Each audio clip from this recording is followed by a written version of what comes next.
आढ़न को प्रहलाद कहा। तो भक्त भी प्रहलाद जी की तरह हों तो गोविंद अपना लेते हैं, मीरा की तरह भक्ति हो। और रामचरितमानस तो बहुत सी लिखी, लेकिन जो तुलसी बाबा ने लिखी है कथा वो बिल्कुल एकदम मर्यादित है, जो मनुष्य के लिए पुण्य फल प्राप्तदायी लाभदायी है। बहुत सी लिखी है लेकिन वो मर्यादा नहीं है। और नरसिंह तो हर खम्भे में भी है, आज भी है, लेकिन मान तो लेवे भक्त, लेकिन मानते कहाँ हैं, भूल ही गए। नरसिंह भगवान ने प्रहलाद जी को अपने पास गले से लगाया और कहते हैं बेटा कुछ मांग ले, तू बहुत अत्याचार किया तेरे पिता ने। तो फिर भी प्रहलाद जी यही कहते हैं, वरदानी वर दे देना, बस एक बार तुम दे देना, ए पिता पात की था मेरा, इसे मुक्ति दे देना। ये मेरा पिता जो था वो है बड़ा ही पापी था, पातकी था। हे प्रभु अगर कुछ मुझे देना चाहते हो तो इसको मुक्ति दे देना। तुरंत प्रभु ने कह दिया, अरे बेटा प्रहलाद, जब तुम्हारे जैसे पुत्र का जन्म जिस कुल में हुआ है, तो इस पिता की तो बात क्या, 21 पीढ़ी का उद्धार हुआ है। तुम एक पिता की बात करते हो, अगर भक्त जिस कुल में जन्म ले लेता है तो उसकी 21 पीढ़ी तर जाती है। ये सत्य है। और तुम तो परम भक्त हो, परम वैष्णव भक्त हो। ठीक है प्रहलाद जी, मुक्ति भी मिल जाएगी तुम्हारे पिताजी को। अब तुम्हें कोई आपत्ति नहीं आई, बढ़िया स्वतंत्रता से अपना राज करो और तुम परम वैष्णव भक्त कहलाए जाओगे। बोलिए भक्त वत्सल भगवान की जय हो। प्रभु वरदान देकर के प्रहलाद जी को अंतर ध्यान हो जाते हैं, वहीं से चले जाते हैं। प्रहलाद जी के ही वंश में आगे चल करके राजा बलि आए, और राजा बलि का भी बहुत सुंदर पावन चरित्र है, जो 3 पग भूमि दान करके भगवान बावन को और अपने सुतल लोक का राजा का पद पाकर के अपने नाम की ख्याति प्राप्त कर ली। ऐसे राजा बलि इन्हीं के वंश में हुए। ऐसे विरोचने पुत्रा, विरोचन पुत्र बलि हुए। प्रहलाद के पुत्र विरोचन, विरोचन के पुत्र राजा बलि।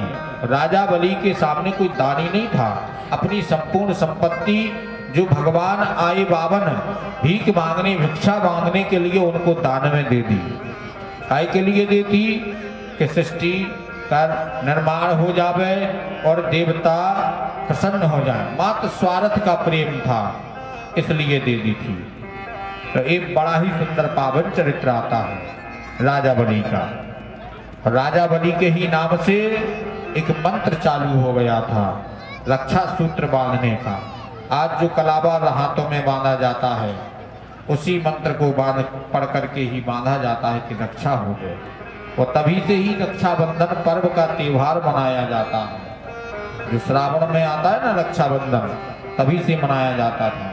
एन बद्धो बलि राजा दानवेंद्रो महाबला, तेन त्वामी प्रतिपदनामी रक्षे माचल माचलो। माता लक्ष्मी जी गई थी राजा बलि को भाई बना करके, अपने पति की जो ड्यूटी लगी हुई थी रावण भगवान की, उनको ले आई थी दान में वापस। कि जहां पर जिसके दरबार में, जिसके घर जाकर के नारायण स्वयं भिक्षुक बन करके गए और माता लक्ष्मी को भी जाना पड़ा। बताओ भला उससे बड़ा कोई दानी हो सकता है? कोई नहीं हो सकता। उसने भी बहुत दान कर दिया, सर्वस्व भगवान को दे दिया। तभी से रक्षाबंधन पर्व रक्षा सूत्र लेकर के माता लक्ष्मी जी गई, भाई बनाया और ये मंत्र प्रचलन में आ गया। इसलिए अपने हाथों में रक्षा सूत्र बांधा जाता है। इस प्रकार से इन्हीं के वंश में और एक से एक बड़े प्रतापी राजा पृथु हुए, राजा खटवांग हुए।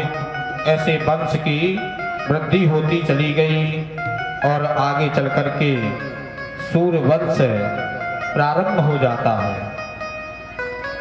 वैवस्त मनु के पुत्रों का चरित्र आता है। महाचिवक ऋषि, सुकन्या चरित्र, नभग नाभाग के अम्बरीश, अम्बरीश से सगर, भगीरथ आदि सूर्यवंशियों का चरित्र, गंगावतरण की कथा, चंद्रवंश का वर्णन इत्यादि और राम जन्म की कथा में प्रवेश कर जाते हैं। और शुक्राचार्य जी महाराज कहते हैं, राजन इस प्रकार से प्रभु राम जी का भी प्राकट्य हो गया। अरे बोले महाराज, तुमने तो बहुत चटर पटर कथा सुना दी, जरा विस्तार से करिए, राम जी का जन्म कैसे हुआ? हमने सुना है कि बुढ़ापे में उनके 4 पुत्र भय थे राजा दशरथ जी के, तो कैसे हुए थे वो? हैं, चौथा पना गया, कोई संतान नहीं है। तब तो सारी कथा गोलमाल सुनाते जाते हो, सीधी फास्ट ट्रेन बन करके चले जाते हो शताब्दी की तरह। नहीं नहीं महाराज, थोड़ा विस्तार से सुनाइए। परीक्षित जी कि इस दया के गुण पर नीचे हुए थे शुक्राचार्य जी महाराज। सुखदेव भगवान दया के गुण पर नीचे हुए थे तो सब विस्तार से सुना देते हैं। कहते हैं सुनिए, एक बार राजा दशरथ बैठे हुए थे, वो मन में गिलानी हुई। एक बार भूपति मन मान,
तुझे विचार करके और कुलगुरु वशिष्ठ जी के पास में पहुंचे। और वशिष्ठ जी पहुंच जाते हैं राजा दशरथ जी के साथ में। किस जगह? बोले श्रृंग ही सही वशिष्ठ बुलावा, श्रृंग ही सही वशिष्ठ बुलावा, श्रृंग ही सही वशिष्ठ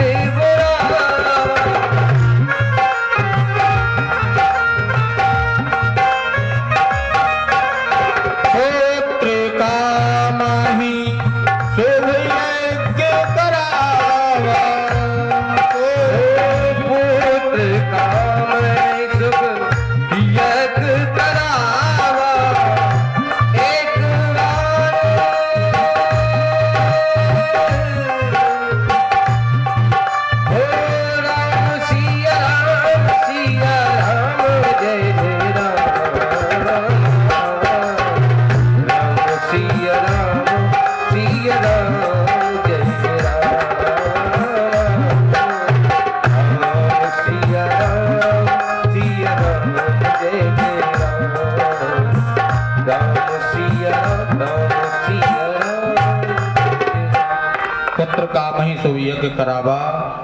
और यज्ञ प्रारंभ हो जाता है। मुनि ने भगत संग आहुत दीने, प्रगटे अग्नि कर चरुलीने।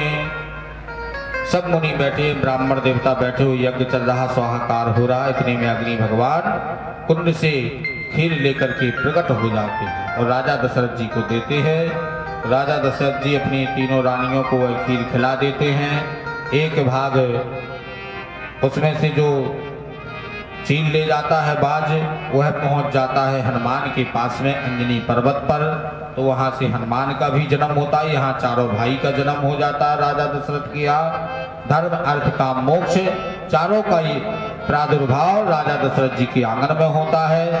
राजा दशरथ जी के आंगन में चारों भाई प्रकट होकर के खूब आनंद की महावर्षा होने लगी। आनंद ही आनंद, उमंग छाने लगी। बोलिए रामचंद्र भगवान की जय हो। इस जन्मे राम सलोना बद में,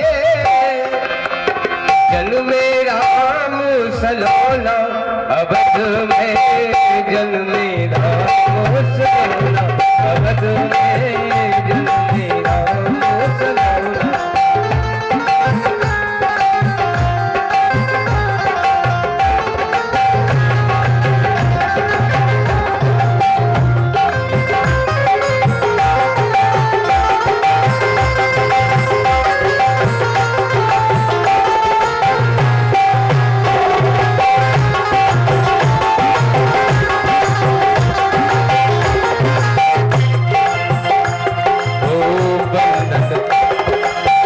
बंधन बारे बजे दरवाजे, बंधन बारे बजे दरवाजे, बंधन बारे बजे दरवाजे।